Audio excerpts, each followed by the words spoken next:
একসময় এমন একটি দেশে যেখানে আকাশ পাহাড়কে চুম্বন করেছিল এবং নদীগুলি তৃণভূমিতে লুলাবি গাইত, সেখানে এলডোরিয়া রাজ্য ছিল। এলডোরিয়া ছিল মন্ত্রমুগ্ধের রাজ্য, যেখানে ফুল ফুটেছিল কল্পনাতীত প্রতিটি রঙে এবং বাতাস ছিল স্বপ্নের মিষ্টি সুবাসে।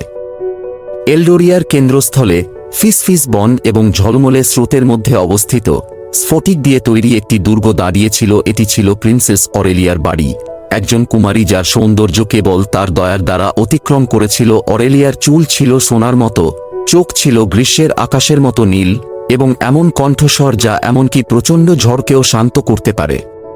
একদিন অরেলিয়া যখন প্রাসাদের বাগানে ঘুরে বেড়াচ্ছিল, তখন সে একটি ভাঙা ডানা সহ একটি ছোট পাখির সাথে হোঁচট খেয়েছিল। বিনা দ্বিধায় তিনি সূক্ষ্ম প্রাণীটিকে স্কুপ করলেন এবং এটিকে তার হাতে জড়িয়ে ধরলেন। তিনি এটিকে তার চেম্বারে নিয়ে এসেছিলেন, যেখানে তিনি সাবধানে এটির ডানা বাঁধতেন এবং প্রতি রাতে এটিতে গান করেন।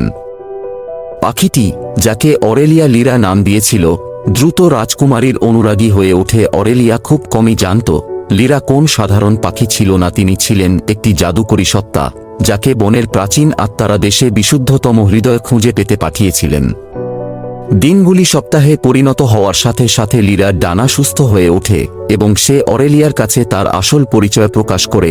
প্রিয় রাজকুমারী, লিরা বলল, আপনি মহান দয়া এবং ভালোবাসা দেখিয়েছেন। আত্মারা আপনাকে এলডোরিয়ার হার্ট পুনরুদ্ধার করার জন্য একটি অনুসন্ধানে যাত্রা করার জন্য বেছে নিয়েছে। একটি শক্তিশালী রত্ন যা আমাদের দেশে সম্প্রীতি আনে, কিন্তু একটি দুষ্ট জাদুকর দ্বারা ভেঙে ফেলা হয়েছে।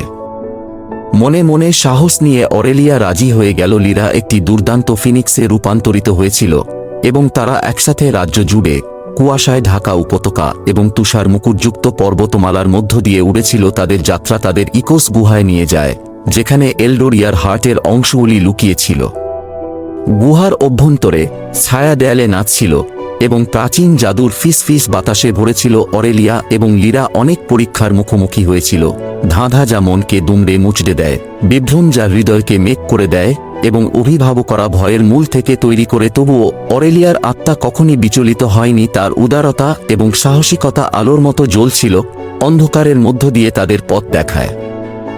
অবশেষে তারা সেই চেম্বারে পৌঁছেছিল যেখানে শাড়িগুলি ছড়িয়ে ছিটিয়েছিল। অরেলিয়া তাদের জড়ো করার সাথে সাথে গুহাটি কেঁপে উঠল এবং জাদুকর আবির্ভূত হলেন।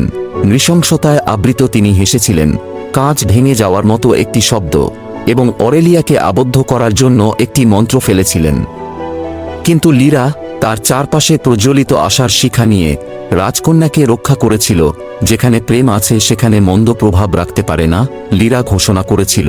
তার কণ্ঠ প্রাচীন আত্মার শক্তিতে অনুরণিত আলোর বিস্ফোরণে জাদুকরকে পরাজিত করা হয়েছিল এবং শার্টগুলি একত্রিত হয়ে এলডোরিয়ার হৃদয়কে নতুন করে তৈরি করেছিল। অরেলিয়া এবং লিরা দুর্গে ফিরে আসেন, যেখানে হার্ট তার সঠিক জায়গায় স্থাপন করা হয়েছিল। এলডোরিয়াকে একটি উজ্জ্বল আভায় স্নান করে জমির উন্নতি হয়েছিল এবং শান্তি পুনরুদ্ধার করা হয়েছিল। রাজকুমারী অরেলিয়া জ্ঞান এবং সহানুভূতির সাথে শাসন করেছিলেন। তার সাহসিকতা এবং দয়ার গল্প প্রজন্মের মধ্য দিয়ে চলে গেছে। এবং তাই এলডোরিয়া রাজ্যে, যেখানে প্রতিটি হাওয়ায় জাদু নাচছিল এবং দয়া সর্বোচ্চ রাজত্ব করেছিল, তারা সকলেই সুখের সাথে বসবাস করেছিল।